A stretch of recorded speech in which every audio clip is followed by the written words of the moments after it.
If civilization started over? This is a new series. Yeah, I have a Wisco series on my channel, but this is 2.0. I'm gonna try to make this series better than that old one. So, this series, the first civilization is gonna start here in Korea. So, as I was saying, the first civilization will start in Korea on this island. Then they're gonna boat to the main peninsula as they start exploring the peninsula,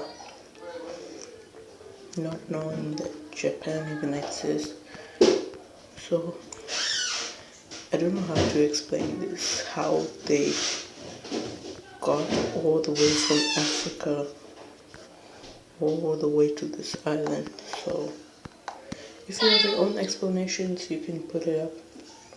So they'll come up and they will create the first actual civilization,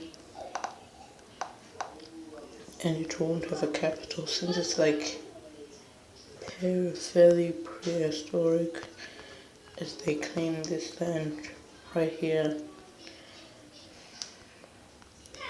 They continue to explore more inland as they gain going higher in the Korean peninsula,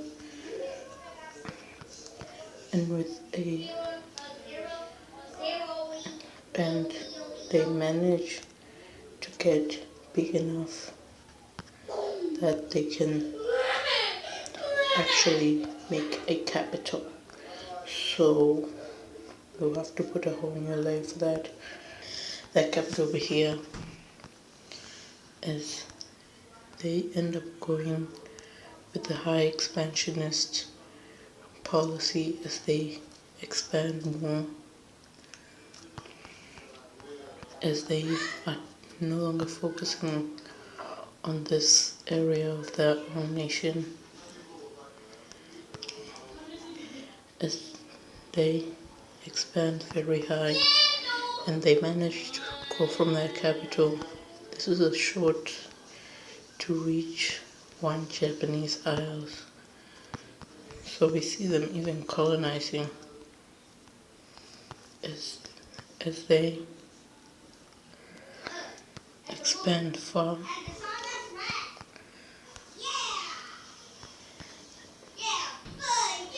As the government is in oligarchy, as every First Nation ruled by a couple of people, but with expansion we have instability as a blue nation breaks away from the north, complaining about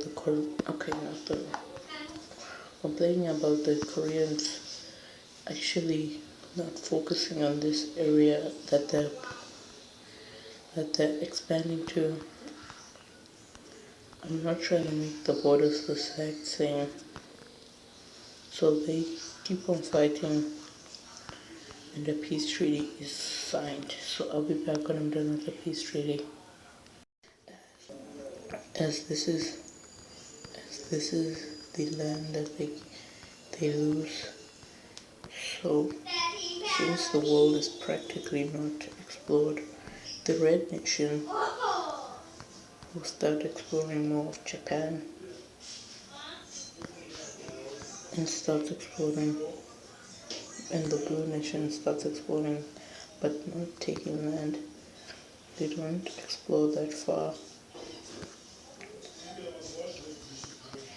So you can make a story for this nation, but on this area you could make your own story for this, but a weird group comes up here. Maybe a group from here went down south, but a new nation will be formed here in this weird peninsula, which I don't know the name of,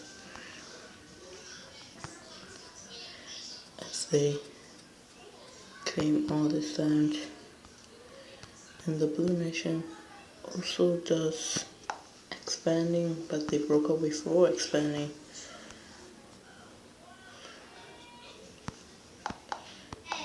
As the Red Nation expands into Japan, as now, let me put down the new. As this is the capital of this area, so as more as more expansion carries on in the northern areas,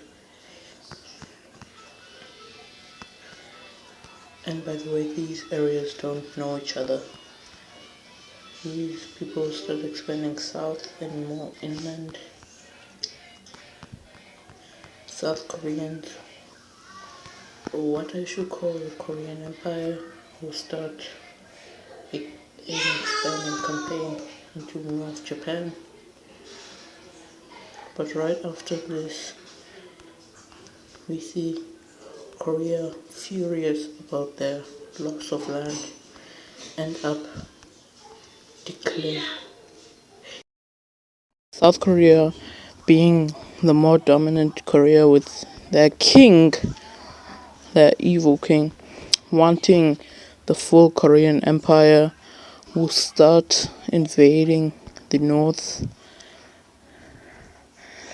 As this invasion goes very well because of their colonies, they take people from there, putting them in the army as they capture the capital. And this is the end of North Korea for now, that is. Let's look at this peace treaty. So, something weird happens. A lot of Korean people, northern Korean people, migrate up north to this weird colony as they end up claiming this as the true Korea, as they cut all contact from the Korean Empire, which this is, as this area will be known as unknown land for now. So yeah, so as more Korean claims will lay upon the Japanese Isles, as more Japanese people, as the Japanese are now getting their own native culture that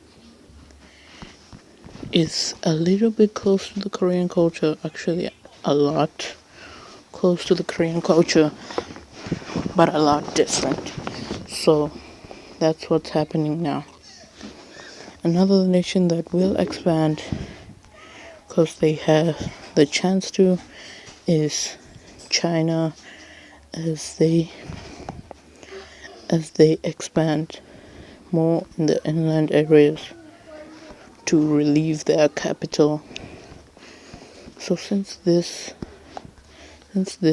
nation right here is now a very isolated nation, they are gonna send to explore, as they are not gonna explore this because they know what is beyond this line.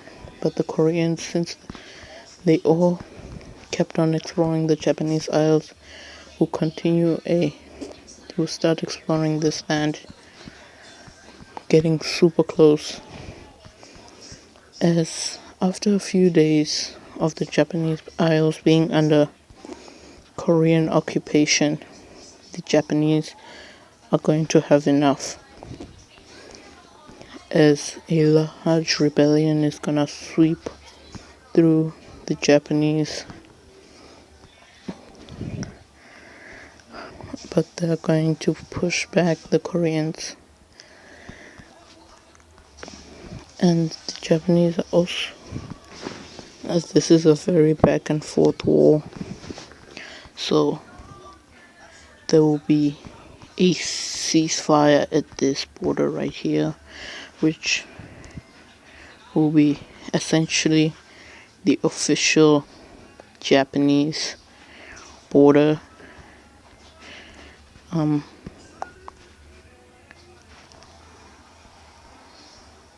Oh, so let me put this on the right layer.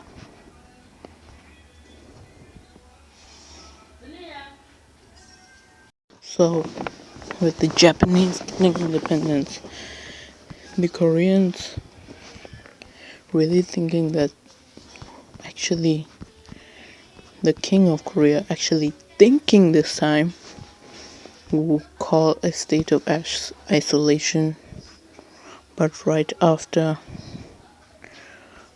the Korean Empire takes this land right here.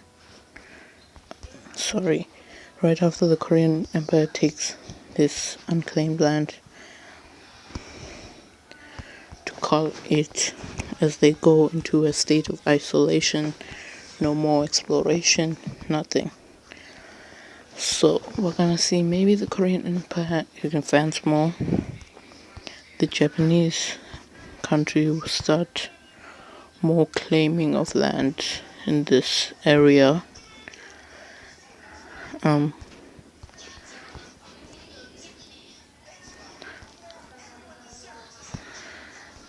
Okay, so yeah, Japanese is the Blue Nation keeps on exploring their land around them, and as this nation also starts exploring more into these areas, most of these nations are oligarchies, except for Korea, which is actually a dictatorial oligarchy, which I learned from Outskin mapping, so thank you for that. So, what a dictatorial monarchy is a monarchy, is a oligarchy, not a dictatorial monarchy, is a oligarchy